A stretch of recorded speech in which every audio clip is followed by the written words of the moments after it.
Hello guys, चलिए मैं आप सबको लेकर चलती हूँ दिव्य अनुभूत मेला में, जहाँ पर आपको बहुत अच्छी अच्छी चीज़ें मिलेंगी, जहाँ पर दिव्यांगों के हित के लिए बहुत ही पुनीत कार्य किया गया है। जी हाँ, इसे योगी जी ने लगवाया है। और यहाँ पर हम लोग मेन एंट्री गेट पर पहुँच गए हैं, जो अवध शिल्प ग्राम में लगा हुआ है। काफ़ी खूबसूरत सा सजा हुआ था, पर बारिश की वजह से थोड़ा सा डिस्टर्ब हो गया था, टेंट वगैरह हट गए थे। काफ़ी बहुत ही खूबसूरत सा सजा हुआ था, बहुत ही सुंदर सजावट की गई थी। और यहाँ पर हमारे दिव्यांग भाई बहनों ने अपने स्टॉल लगाए थे। जी हाँ, बहुत ही खूबसूरत स्टॉल लगाए थे। और ये है वहाँ का प्रांगण, मैं आपको दिखा रही हूँ। गेट नंबर 3 से एंट्री था, तो वहाँ पर मैं जब अंदर गई तो काफ़ी बारिश तो बहुत तेज़ हुई थी, जिसकी वजह से टेंट वगैरह हटाया जा रहा था। और ये है दिव्यांग भाई बहनों का स्टॉल लगा तो हुआ था। संस्था के बनाए हुए हैं। तो मैंने वहाँ पर सब सामानों को जी। देखा, सब चीज़ों को देखा। ये अच्छा। कुछ सतुआ और बुकनी जैसी चीज़ें थी, कुछ टॉफ़ीज़ वगैरह थी। तो ये एक स्वयंसेवी संस्था दिव्याश्रम थी, स्वयंसेवी संस्था। दिव्याश्रम, और जिन्होंने बनाया था। वहाँ पर कई ऐसे स्टॉल लगे हुए थे, जिसमें बहुत ही खूबसूरत चीज़ें भी थीं, बहुत ही फ़ायदेमंद चीज़ें थी, जो दिव्यांग भाई बहनों के द्वारा बनाया गया हुआ था। तो मैं सारे स्टॉलों पर जाकर मैंने देखा, और कुछ चीज़ें मैंने ख़रीदी भी, जो मुझे मेरे काम की लगी, जो मुझे पसंद आई, तो मैंने वो ख़रीदा भी।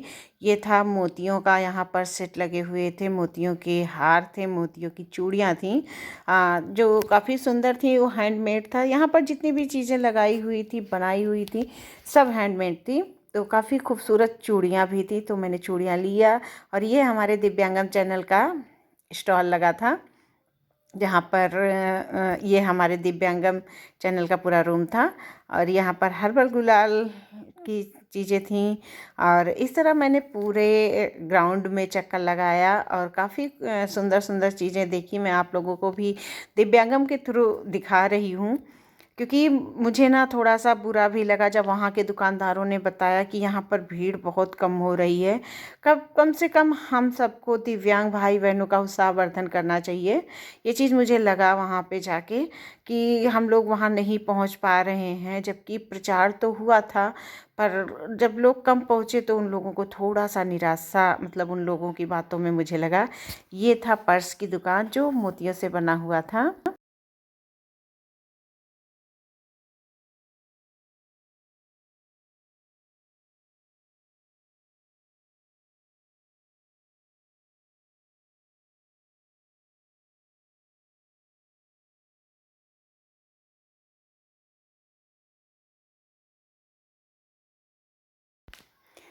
ये सारी स्टॉल लगी हुई थी, जो कि काफ़ी खूबसूरत थी और काफ़ी अच्छी थी। मैंने सामान थोड़ा बहुत ख़रीदा, जो कि मुझे ज़रूरत थी। और इन लोगों से बातें की, बहुत अच्छा लगा इन लोगों से बात करके। और जब मुझे निराशा इन लोगों की बातों में लगा ना, तो मुझे थोड़ा सा कष्ट हुआ, कि नहीं, आना चाहिए था लोगों को। इस फेयर में तो ज़रूर आना चाहिए था। ऐसे कहीं भी कोई मेला लगता है तो सब लोग जाते हैं देखने, तो आना चाहिए था यहाँ पर अफसोस बहुत कम लोग पहुँचे थे। और ये पूरा प्रांगण है, बारिश की वजह, तूफ़ान की वजह से जो है, मतलब थोड़ा सा मैशी मैशी लग रहा था काफ़ी, वरना बहुत ही खूबसूरत सजा हुआ था।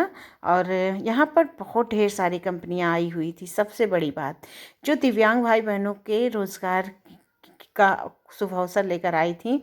तो मुझे लगता है ऐसे में दिव्यांग भाई बहनों को तो ज़रूर आना चाहिए था यहाँ पर। बहुत ही बड़ी बड़ी कंपनियाँ आई थी, और बहुत ही लोगों का सिलेक्शन यहाँ पर हुआ था। ये स्टॉल मुझे काफ़ी पसंद आया था। बहुत ही खूबसूरत से यहाँ पे छोटे छोटे आपके घर के डेकोरेशन के लिए चीज़ें थी, और ऐसी चीज़ों से बनाई हुई थी जो कि वेस्ट मटेरियल हुआ करता है। तो मुझे ये बहुत अच्छा लगा। यहाँ पर ये जो आपको सामने सूरजमुखी जैसा दिख रहा है, ये जो हम लोग फिनाइल से पोछा लगाते हैं, उसका बना हुआ था। मतलब कई ऐसी चीज़ें थी जो वेस्ट मटेरियल से बनी हुई थी, जो कि मुझे बहुत पसंद आई थी यहाँ पर। और ये एक स्टॉल था, जहाँ पर इन लोगों ने, मतलब आपदा एग्जीबिशन टाइप का लगाया था। और इसमें से कोई भी सामान बिकाऊ नहीं था। मैंने काफ़ी चीज़ें मुझे पसंद आई, पर मुझे मन महसूस कर रहना पड़ा, क्योंकि इन लोगों ने कहा कि हम लोग बेचते नहीं हैं, हम लोगों ने बस ऐसे ही लगाया है, एक प्रदर्शनी की तरह लगाया है। तो फिर ना थोड़ा सा मुझे निराशा हुई यहाँ पर, क्योंकि यहाँ के काफ़ी सामान मुझे बहुत पसंद आए थे। ये सारी चीज़ें जिनकी मैं दीवानी हूँ, मिट्टी की चीज़ें, तो मुझे यहाँ पर बहुत सारा सामान पसंद आया था। मैंने सोचा था अगर मुझे पसंद आया तो मैं लूँगी, पर अफसोस नहीं ले पाई, क्योंकि ये एग्जीबिशन के लिए था। तो मैम से मैंने बात की तो उन्होंने कहा कि नहीं, ये एग्जीबिशन के लिए है। तो यहाँ पर मैंने वीडियो बनाया, क्योंकि देखिए कितना सुंदर सुंदर है, दिल मोहने वाला है पूरी तरह से। आप लोग देखोगे ना तो यही मन होता कि हाँ सब खरीद लूँ। यहाँ पर बच्चे कुछ क्राफ्ट की चीज़ें कर रहे थे, बहुत ही सुंदर सा घर बनाया था। तो मैम ने इन्हें मना किया कि अभी नहीं, बाद में इसको करना है। और देखिए कितना कठिन होता है ये, हमारे ओरिएंटियर जो होते हैं, कितने हमारी मैम जो होती हैं कितना मुश्किल से बच्चों को समझाती हैं। थोड़ा सा ना देख के बच्चों को दर्द भी हो रहा था मुझे। और इस तरह मैंने सारे सब जगह पर देखा, सब कुछ मुझे अच्छा भी लगा। यहाँ से मैंने एक रोली का डिबिया ख़रीदा था, जिसमें आप रोली और चंदन अलग अलग रख सकते हो। यहाँ पर भी अच्छा था, सब हैंडमेड सामान था। तो मैं यहाँ पर घूमी और इसके बाद ये आई मैं पर्स की दुकान पे। काफ़ी सुंदर सुंदर पर्स थे, पर यहाँ पर एक चीज़ आके मुझे थोड़ा सा पता लगा तो मुझे बुरा फील हुआ। यहाँ पर जिस व्यक्ति ने ये स्टॉल लगाया था, उनकी जो है, उनके ये मतलब जिन्होंने लगाया था, वो शायद मुझे लग रहा है कि 80% या 75% कुछ हो ऐसे ही बता रहे थे कि दिव्यांग है। पर उनका सर्टिफिकेट, ये जो महोदय बैठे हैं, इनका सर्टिफिकेट शायद 50% या कुछ ऐसे कम का बना हुआ है, जिससे इन्हें ई रिक्शा वगैरह नहीं मिल पा रहा है।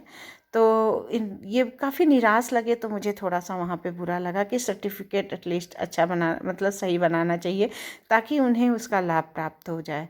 और फिर ये मैं आई जूतियों के स्टोर में, जहाँ पर मैंने जूतियाँ ख़रीदी। मुझे काफ़ी खूबसूरत लग रही थी, जबकि मैं हील नहीं पहनती हूँ, फिर भी मुझे बिना हील की मिली। और इसके बाद मैं सारे जो है स्टॉल का भ्रमण करने के बाद मैं मेन ग्राउंड में आ गई थी, क्योंकि मुझे ग्राउंड तो काफ़ी खूबसूरत लग रहा था। बारिश की वजह से मैं ज़्यादा बाहर नहीं निकल पाई, वरना मैं बहुत ढेर सारी वीडियो बनाती, जैसा कि आप लोग जानते हैं। इसके बाद मैं आ गई थी, डॉक्टरों का एक सेमिनार चल रहा था, जिससे बहुत ही अच्छी और लाभदायक बातें बताई जा रही थी, जो आप लोग भी सुनिए। वहीं पहुंच तो असेसमेंट नहीं होगा तो उन्हें उसको शीघ्र पहचान कहते हैं हम, जिसको अर्ली आइडेंटिफिकेशन नहीं। ये सही सवाल उठाया है कि जो आदमी है, जो सफरर है या जो भी है, वो सबसे पहले पॉइंट ऑफ फर्स्ट केयर पे जाता है, जो कि PSC या CSC है।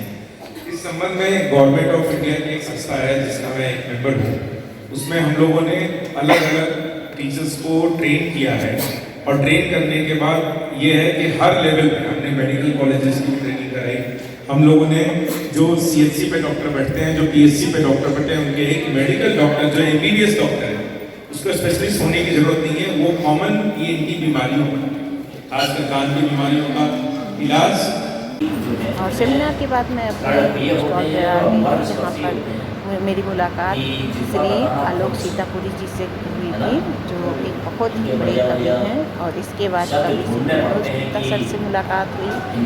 दीदी श्रीमती कवित्री श्रीमती हिंदू प्रभा दीदी से मुलाकात हुई, बहुत ही अच्छी हैं, ये भी बहुत ही प्यारी हैं। इनकी गज़ल बहुत अच्छी लिखती हैं। और एक गज़ल गायक थे जिनका मुझे नाम नहीं पता, सॉरी आपका नाम नहीं पता था। तो लोगों में आपस में बातचीत हो रही थी, आप भी उनके बातचीत में कुछ सुनिए, आपको बहुत अच्छा लगेगा।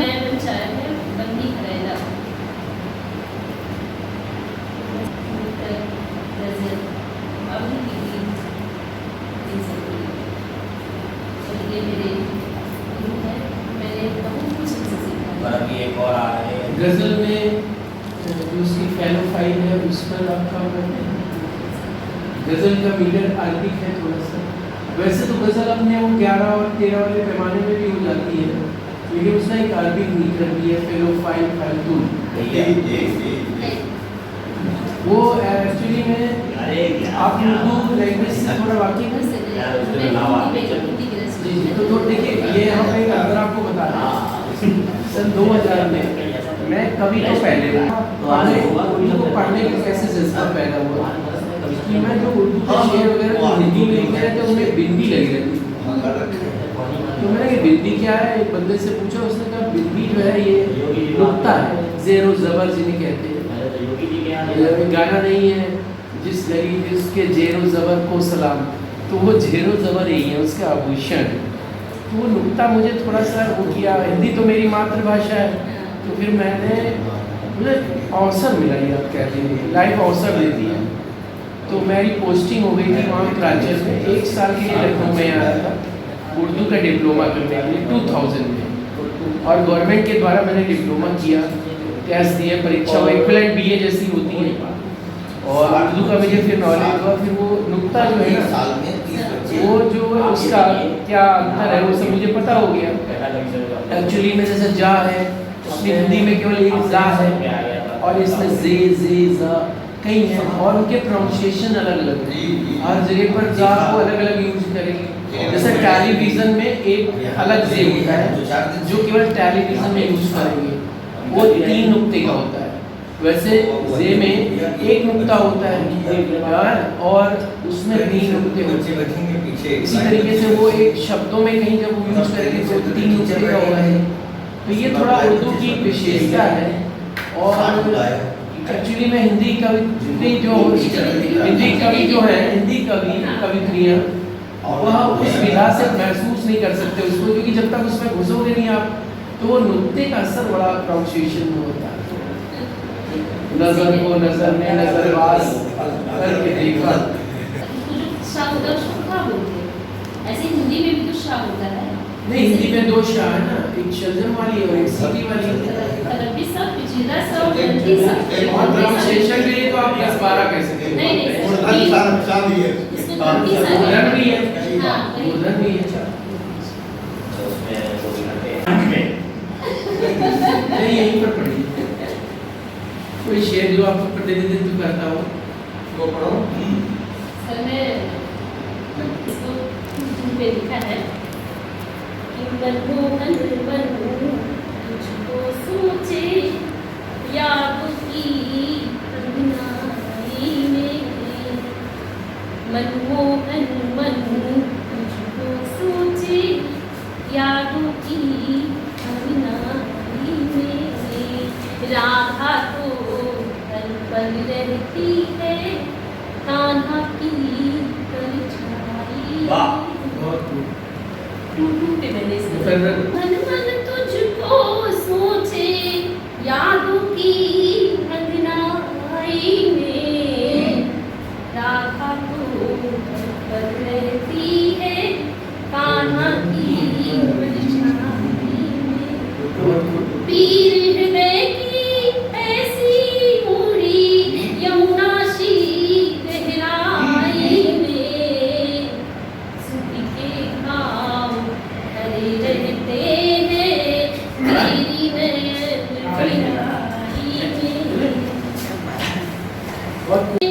जितना दर्द सहा है उतना मधुर पाया जिसने जितना दर्द सहा है उतना मधुर पाया छेद बताते हैं सीने के बंसिया शहनाई में मनमोहन सही है।